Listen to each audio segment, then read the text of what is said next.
Hey guys, this is Riot House, and welcome to episode 5 of our Dwarf Fortress Let's Play. A few things I'd like to note. I am doing a narrative sound recording for this episode. My microphone wasn't working while I recorded this, and I went ahead and saved the game, so I can't go back and start over. Where I saved it was at the end of this episode, so I will be joining you via narration. So over here I'm looking at showing you guys the fortress, what I had pretty much built, fleshed out. Quite a few additions, more storage. Here is our living quarters. There's a general office right there. That's going to be for a broker. And then up here is going to be a barracks. So that's going to be our interior barracks. I plan on building a barracks on the top level as well. And this is our Great Hall. So many dwarven tales will be told in this Great Hall in the future. And I put a lot of work into this. The places that aren't being mined out are pillars. So it's going to provide support for that large roof and decoration as well.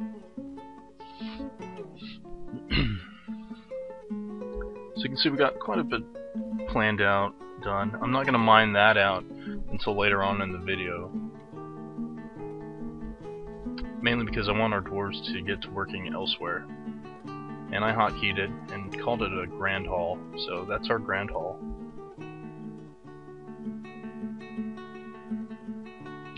It's exciting.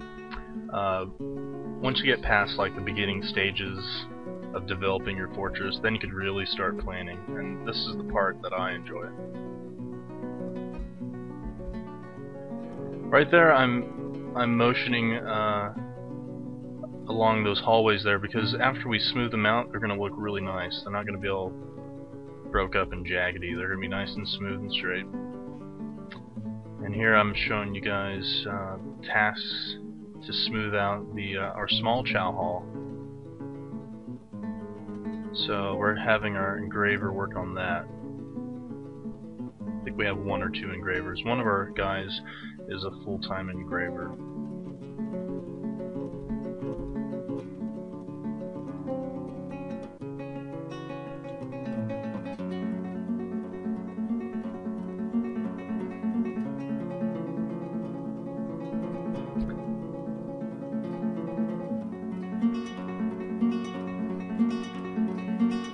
And then near the beehives, I had some questions, basically in regard to when a beehive is activated and when it's not. Oh yeah, here I wanted to show you guys I am running SoundSense, so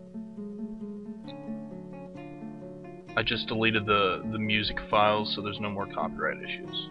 Okay. So we will have SoundSense playing in the background. It'll just be the dwarves talking, combat sounds, all the good stuff, you know. The music is great though, but it's copyrighted, so. And now I'm introducing the new dwarves. We have added Bore. We have added the Master. And we've added Tamasu and Slapmodus. And Slapmodus, I gave him the task of being our broker for the fortress. So I took one of the responsibilities away from Red because he's just so darn busy right now, being a manager, a bookkeeper, a broker. No, I'm sorry. Slapmodus is our bookkeeper, not broker. I'm sorry. So Red is still the broker. He will be doing all the trade negotiations, and he's also our architect, and as well as our expedition leader and manager right now. So he's plenty busy. Later on in the episode, I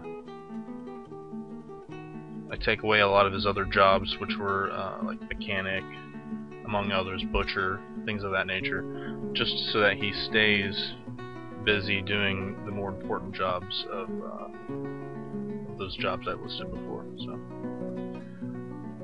we'll keep him plenty busy. And I think a bookkeeper is a job in and of itself. Whoever the bookie dwarf is, he's going to be, if we want him to maintain the best records, the most accurate records, he's going to be incredibly busy. So I don't think I assign him towards extremely accurate record keeping. I think it's still stuck at medium. So, but in the next episode, I'll make sure that he's becoming more and more accurate as we go.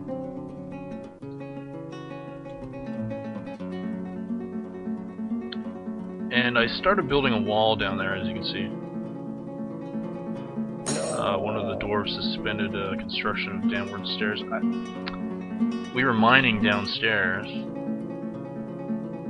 and we hit that cavern down there, if you recall. But a lot of the up-down stairs were left unconstructed, so I went ahead and manually built a bunch. And I took the floor out there, but as I notice now, the floor's wide open, so I'm gonna have to go down there and finish that. And we're gonna do some mining off to the side here and begin a shaft to the left to get away from the cavern and continue digging downwards. I'm excited that we hit caverns so soon. I'm excited to find what's down there.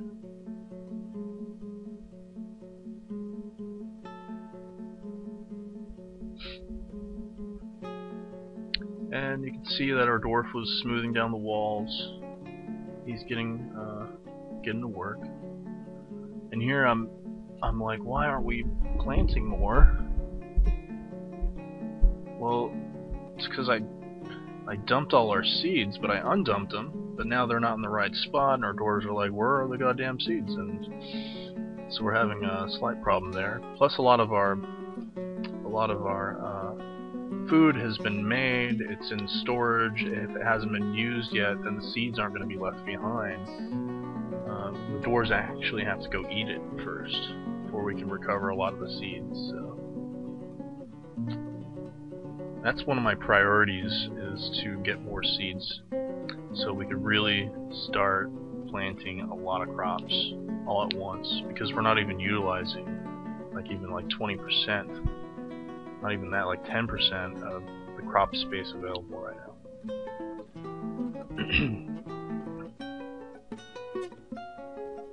And you can see I'm beginning to build flooring over those ponds there. So I'm going to be capping the ponds off, and we'll use them as like wells later on. I'll leave one spot open on each of those.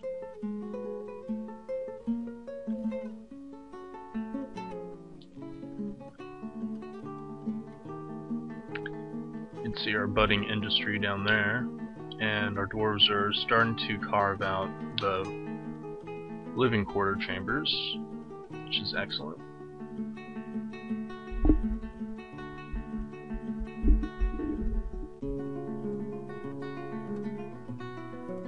Carve away, dwarves, carve away.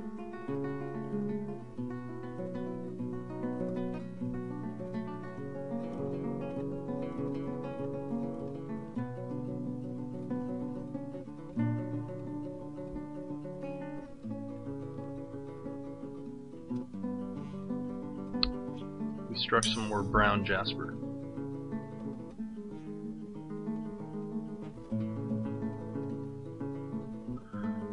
Yeah, so the fortress is coming along. I think it's like the end of fall. It's almost winter. We should be expecting a trade caravan soon.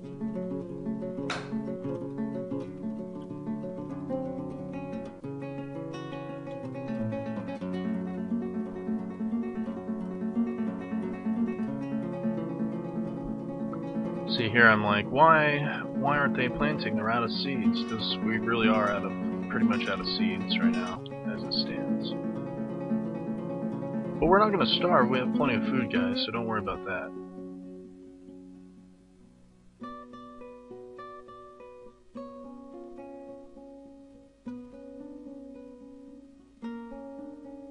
Basically, our food and drink crisis is almost over.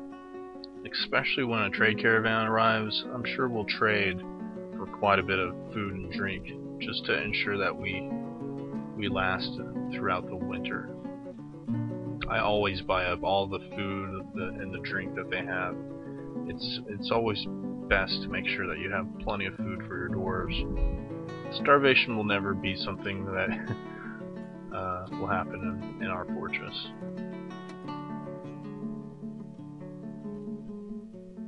Unless it's a prolonged siege and we totally... Hey, kitten seemed to have adopted a dwarf. That's nice. Actually, I would rather turn that kitten into a kitten biscuit. But I'm gonna wait till we have more cats and lots of kittens. Or lots of kitten biscuits. They're delicious, let me tell you.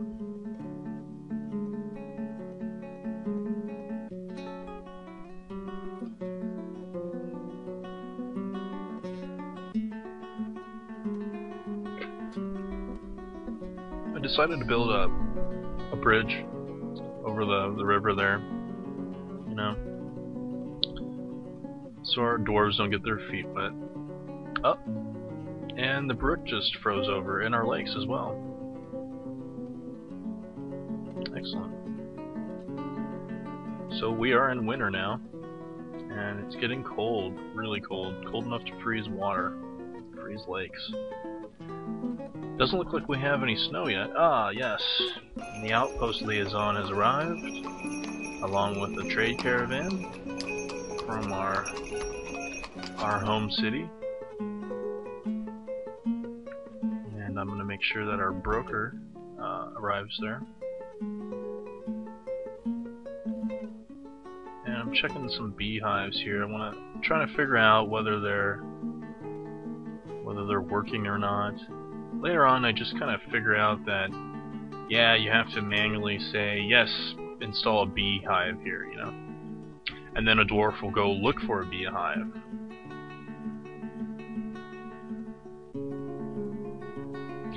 Or you can plant more empty beehives, and when a beehive is ready to split, then you can go ahead and split the beehive, and it'll take some of the colony and put them into the empty beehive. So, yes, I figured out beehives by the end of this episode.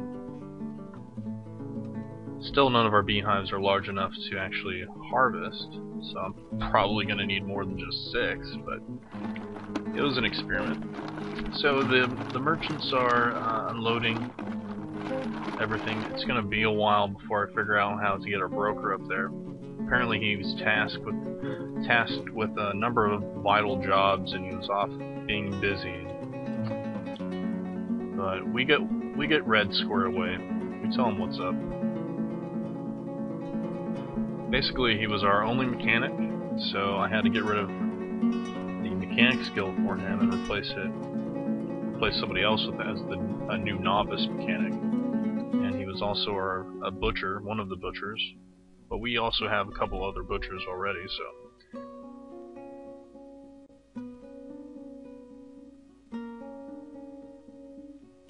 We don't need him doing that. And hauling, he had all of his stuff still checked for hauling items, food, animals, anything and everything. So I unchecked all of that. He will not be doing or assisting in hauling. It's above his stature. He's far too valuable doing other tasks, not manual labor.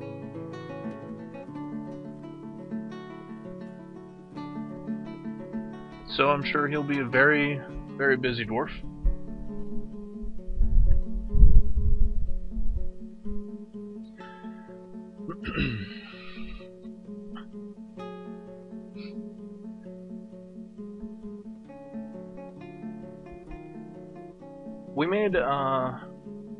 made a fair amount of items of trade goods. Not a vast amount because I had just started our fledgling industry, really, but we made enough. I think we made like 2,500 dwarf bucks worth of items, something like that. You'll see later on in the video here. It was enough to get what we needed to make it through the winter, though. That's pretty much it. We made enough.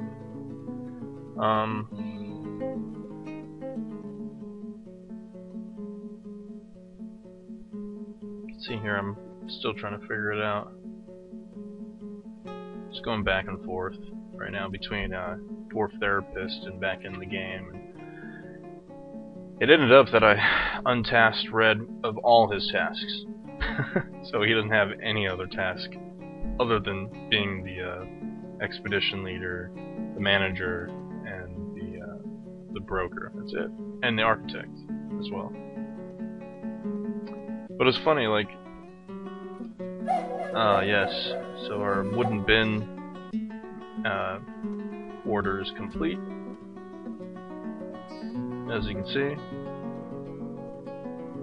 all of our finished goods are placed inside of bins, which makes them very easy to transport, which is excellent. And I think I'm going to queue up another order of 10 bins for the future. Also, we have a stockpile of wood outside of our fortress. I will be moving the wood indoors.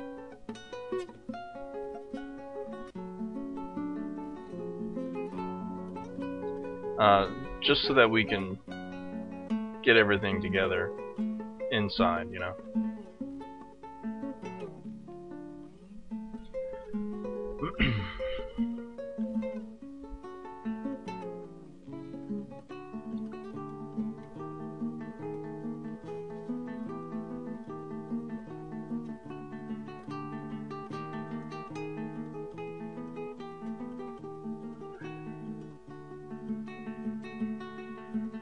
So I'm just going through a list of our items, just checking over a few things.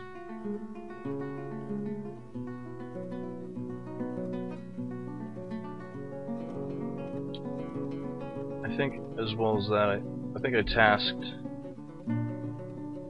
dwarves to go ahead and load up the trade post. I think that's what I was working on. Sir, you can't do that there.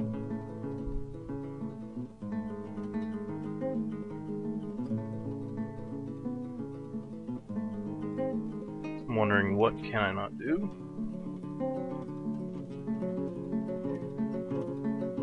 And it was nothing of major importance.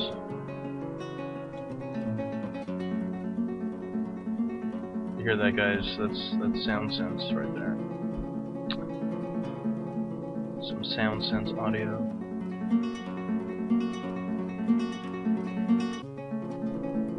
It's weird. Down at the bottom it says Red has become an expedition leader.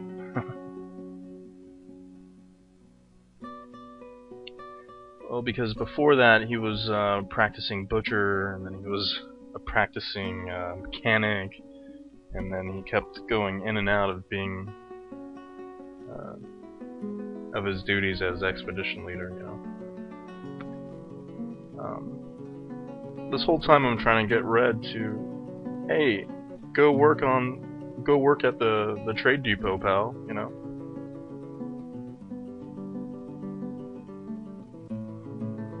Okay, and finally we're able to start trading. So I'm gonna trade these finished goods bins full of items. You notice, like, the little negative tack next to some of these items. It means they're of inferior build or crafts dwarfship, so they're not the greatest. But we'll start seeing some pluses next to them, some pluses. They'll sell for more if they're crafted better. it's a better use of the material. But our dwarves will get better as we go. And I'm looking for items that we need. Seeds, like armor, weapons, tools, things of that nature. Stuff we don't have right now that could be very useful for us in the future.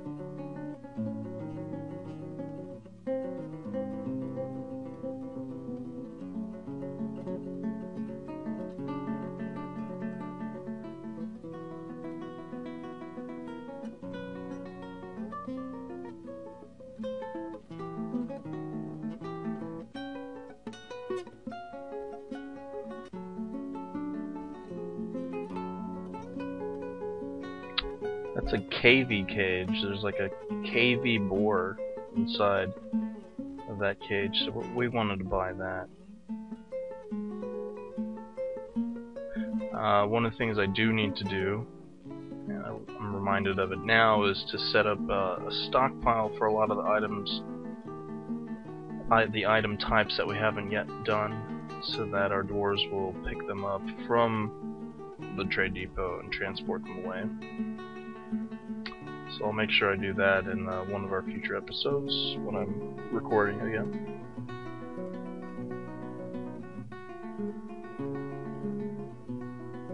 Let's get some more items here.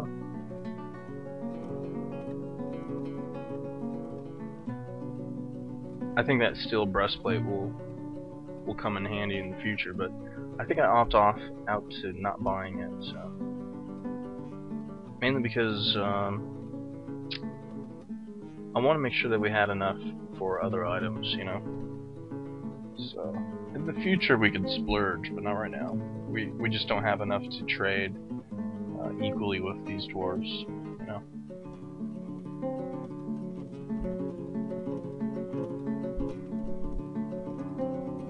Checking some of the bags to see if they have seeds in them, because I'm looking and I'm seeing a lot of stuff, a lot of bags, but not one of these bags has any seeds in them whatsoever.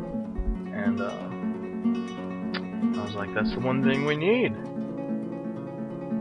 Where are the seeds? Seriously. And then they brought a bunch of cloth bins as well, cloth and leather. They always do, but we don't have any real use for them at this moment, since we don't have an industry that's utilizing those assets just yet.